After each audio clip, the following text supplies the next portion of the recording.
Okay, so let's transition over to our final topic, and that was the Mike Brown contract situation. Now, let me pull up the report. So there was an original report. I forget exactly who it was from. Um, but I have the updated article here. So there's been recent talks over the past couple weeks with Mike Brown and the Kings organization, because Mike Brown is about to enter the last year of the guaranteed portion of his 4-year contract. He was only guaranteed the first 3 years of his contract, where he's eligible for extension as of this season. So a report came out probably like 3 or 4 days ago that said the Kings have tabled their talks with Mike Brown on his extension because they're hesitant on signing him to an extension because of how much he's asking for, and because of the success and the lack of success, I should say, that the Kings had this season in the eyes of the fan base and in the ownership. Now, they said it was his bosses. In theory, Monty's one of his bosses, but this sounds like ownership, right? This sounds like Vivek. I don't know if it's the trauma of being a Kings fan, and when Vivek entered this team, when he took over and bought this team, they were still garbage for like the first 8 years that he was here. And he's nervous. But like, now the new report came out that this is from Shams Korania of The Athletic. He's always on ESPN. He's a pretty recognizable face. So he reported here on Thursday that Sacramento offered Brown a 3-year, $21 million contract extension that would run through the 2026 to 2027 campaign. The deal also includes potential bonuses that it could increase the value to $27 million. So the base contract of it all is $7 million for 3 more years, right? This comes days after Ty Lue signed a 5-year deal for $14 million a year with the Clippers. And Mike Budenholzer signed with the Phoenix Suns for $10 million a year on his contract. Mike Brown has come out and said, I want $10 million a year.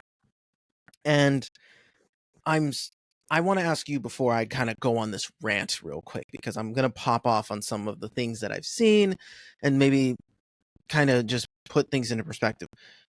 $10 million in a growing industry. The NBA is just getting more and more popular. Why aren't we paying him? Do you would you just pay him if you were in charge of the Kings in this situation? Would you just pay him $10 million a year versus $7 million? Yeah, because if I'm being honest, $10 million is underpaying Mike Brown. No, I agree. Okay, so the track record that he had before this speaks for himself. He's won more. His record. I don't have his actual full record, but his record's pretty legit compared to some of these other coaches. My question to Kings fans who are like, "Oh, Mike Brown needs to earn it," and we had a bad year, so he needs to show more. Who could we let's say we let Mike Brown go? Who the hell could we bring in that would do a better job than Mike Brown right now? I'm being honest. The problem. Coaches like Kenny Atkinson, no one that really to me moves the needle. It's not like Greg Popovich is the one coming down here to revamp Sacramento. Mike Brown took this team from fans were lucky. We were giving Dave Yeager, we were about to throw him a parade for getting us 40 wins, and then Mike Brown goes ahead and leads us to our first playoff series, and the whole city is insane. We're all happy about it. And then this year, we run it back with the same exact team, obviously, a couple little tweaks, Keon, TD, stuff like that, right? Internal. We don't make any big moves in the offseason or in the regular season. The big moves were trading for Chris Duarte, signing Sasha Vezenkov, and drafting Colby Jones. Those were the moves we made in the offseason. And then guys like Kevin Huerter and Malik Monk get hurt. They didn't get hurt last year. We've only lost 2 more games than we did last year. We were 10 games above 500 for the second consecutive year. That's insane. That's a great for a team that hasn't sniffed success for 20 plus years. This is what we're doing. Yes, Ben. Sorry, I hate to interrupt you, but some breaking news that Woj just dropped. Did we sign him? Sacramento Kings coach Mike Brown has agreed on a new contract that takes him through the 2026-2027 season. His agent Warren Legary tells ESPN, Brown, the 2022-2023 NBA Coach of the Year, gets a new deal with a significant raise. What those numbers are, We're I about don't to have that find information out. right now, but Wow. way to speak it into existence, brother. Yes. We love the breaking news. Okay, so let's scratch everything I just said, right? No, I'm just dude, that's nuts. That's awesome. Thank God, because this is becoming a bigger deal than it should have been, right? So, okay, I guess let me pivot from the rant I was about to go on and go somewhere else. Great news. Happy that Mike Brown is signed. This is dumb that it got to this point in the first place, right? Like, I think that's where, like, I don't understand why we went out of our way to put ourselves in this position to kind of air out our dirty laundry when this was going to be the result to begin with. I was going to finish this rant by saying we're going to pay him anyway. So like, why drag it out any longer than we're going to? Yeah. I'm And happy. I'm happy now. I am too, but that's a great point in and of itself. Because it's for so many years, this place has been plotted. Sacramento's been plotted as basketball hell because of the way they do business, the way that they manage their players, their coaches, their arenas, like everything. There's so many bad vibes that surround how we've done business for years and years.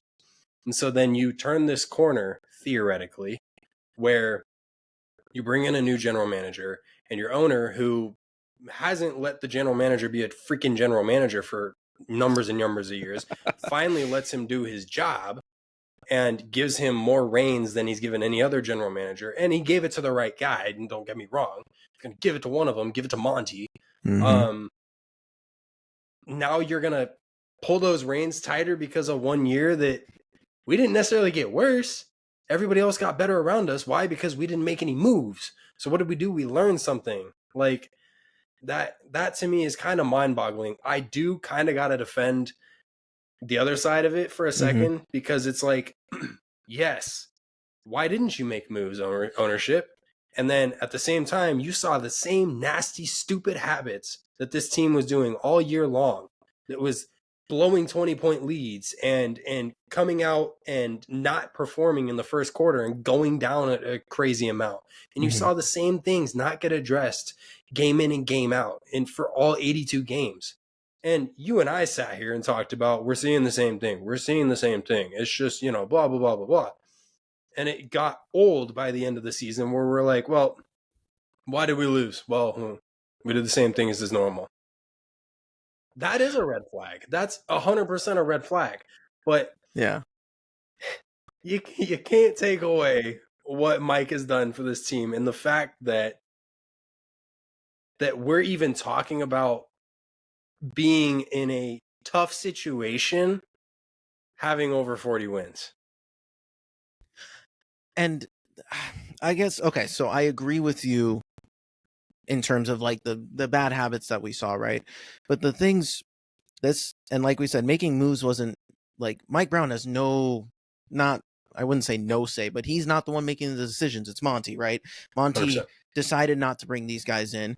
And yeah, despite these issues that we saw during the season, we only lost 2 more games. Like and then that's on top of losing our second best scorer in Malik Monk and our main rotational piece in Kevin Huerter at this, like, damn near the same time.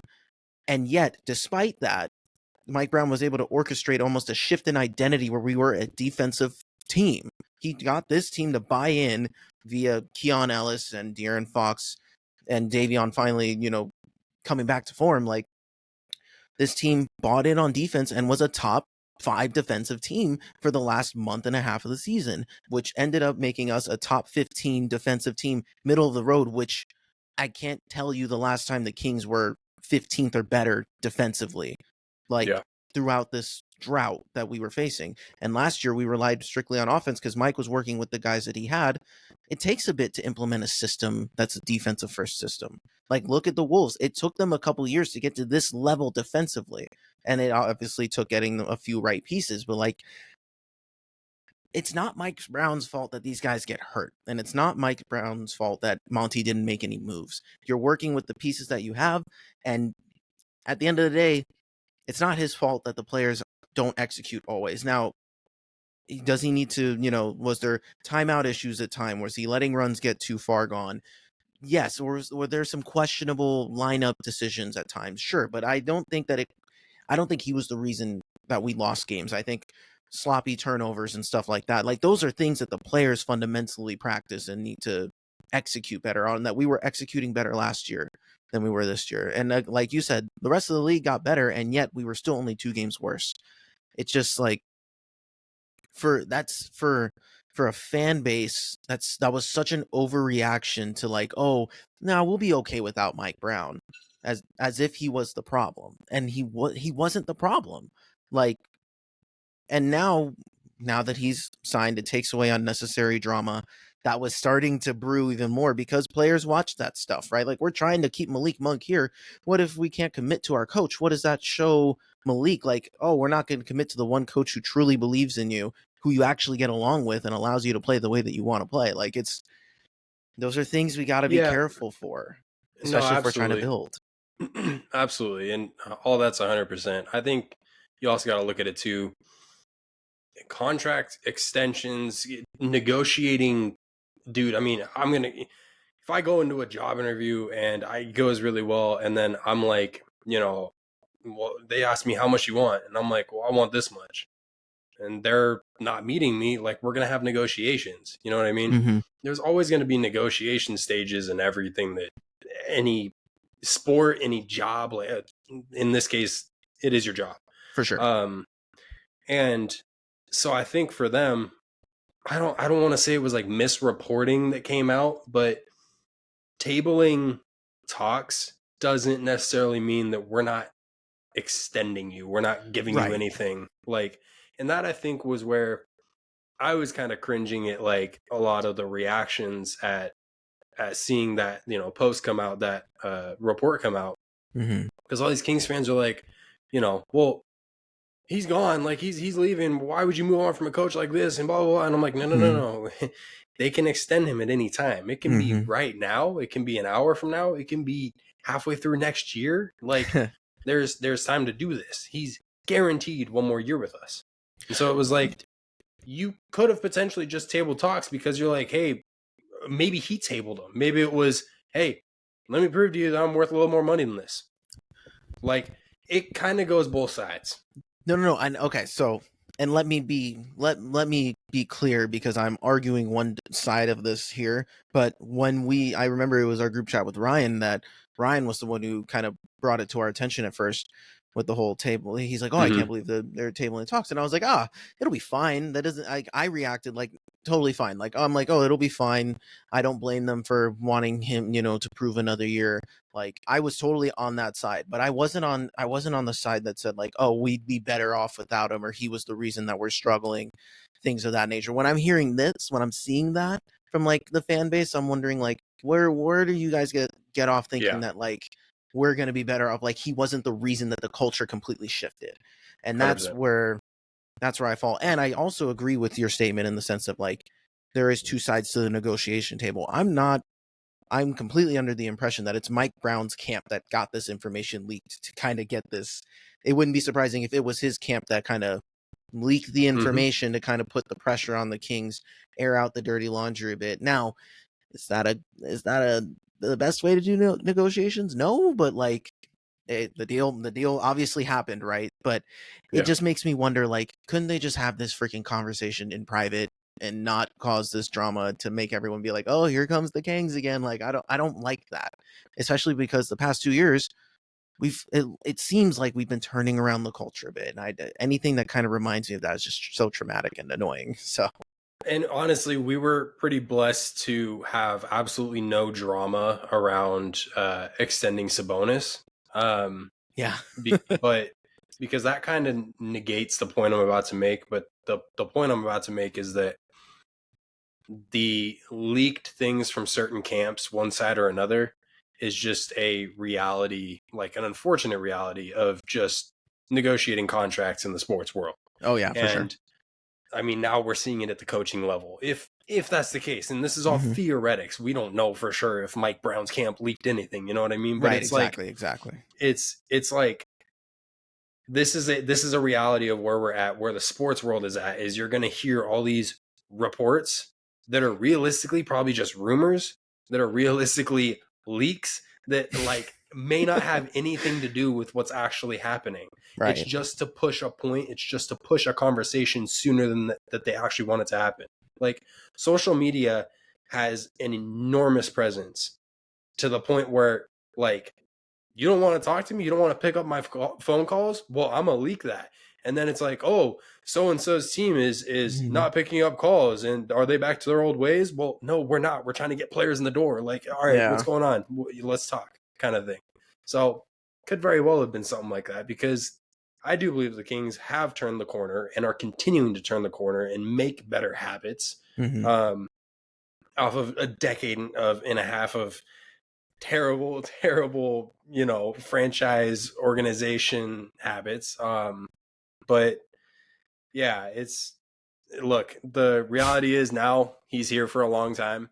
I'm I don't cool know with what it. that looks like. I still haven't seen anything. I've been keeping an eye. Hmm. Um, but Oh, oh, it does sound like it'll be long term. it looks like, okay, based off of Shams, I just see one here, 3 year, 30 million. So he did get the 10 million that he was wanting. So there we go. That's all it took. Okay, Oh, I see. incentives? That's interesting. I see. Did he So get more? Woj said, yeah, Mike Brown gets a $4 million raise to 8.5 million Okay. on For the this upcoming season. 2024. Yeah. Yeah, okay. So that increases his base salary. That's Brown nice. returning the King. Yeah, okay. It's a nice little bone. Nice little. It's a nice Yeah. raise for him, and he does Good. deserve it. I mean, he's the Yeah. best coach that's come in through Sacramento since Rick Adelman, and Yeah. it's not close. I just think that okay, so if there's one place on a team that continuity, when things are going well, that continuity matters, is the coaching position. I do think Yeah. when it comes to players, I think like for this team in general, for the way this season went, I think that like as fans, we were so afraid of falling back down the rabbit hole of mediocrity that they're like, man, what about this team is the problem? Like, what do we need to fix? When in reality, it might potentially be just being ballsy and taking a couple of risks here, and that's going to be. I think that also was part of the reason where like you mentioned this early in the season where you were like, oh, when it came to like moving guys in the starting lineup or potentially changing guys like this, you're like, this team has played together for so long now, they've grown, they've had this continuity, so like, why not keep them as they are Mm-hmm. now? So it's, but yeah, for me, and like that's a fair, logical, responsible take. Like I appreciate that, but but we just saw what happens when injuries happen, and all of a sudden that continuity gets disrupted. That way, when it could have just been disrupted by adding pieces versus losing pieces. So, Yep. like, that's I guess this whole contract thing for me was more like, why are we worried about falling down that rabbit hole again when he was the entire reason we're avoiding it now moving forward? Um, Again, I'm calming down a bit. I'm happy that he's here. I'm glad this happened. This is cool. This is the first time like breaking news happened like while we were recording, so that's actually pretty cool. I'm pretty hyped about that. Yeah, it's cool. Oh, God. Okay, I need to calm down now. That But that's how you know we're a Sacramento Kings driven podcast. Like, yeah, yeah, we talk Niners and Eagles, but like where we really truly meet is that Sacramento Kings fandom. And I'm sorry, but we just spoke that into reality. Like, we got that deal done. So that's you're right. welcome, Sacramento. Right here on this pod, it happened. I don't. Yeah, everyone was talking about it too early. We talked about it on time. Correct. So This is Mike, great. because of your raise, you can slide us a cool like 2 mil, Yeah. and that way we can get this up and running, like get fully going. Like, Yeah, get the studio and everything. It'll be great. exactly. Yeah, get us in the building, Mike. You know, we push for you, brother. This is what we do here. We push for the people we appreciate. We won't let you go unappreciated, Mike. I am really happy to see, like, again, this is an era we're not used to. We haven't had a coach. We're about to not have a coach for as long as Mike Brown, and Mike's only been here 2 years, which is so crazy to think about. So it's like, and we took chances on bad coaches. Like, I like them as human beings, but like Lou Walton was not a good coach, and we shouldn't have, gave him that big of a contract. Dave Yeager was the only other coach where I was like, I could kind of see this working out, but then they gave up on him too. So again, it's just like they gave up so fast, and I was scared that it was going to happen again. So I'm glad that it Yeah, didn't happen again. I'm glad that we got to figure this out here live, which is great. I was so happy about it. Though this is real. pretty This is cool. actually pretty cool. All I got right. to calm you down from your rant. Yeah, I'm glad. I'm glad I let you speak because I was ready to go. That was freaking great. Oh God. All right. Any final thoughts before we head out here? Nope, let's get it. That was great.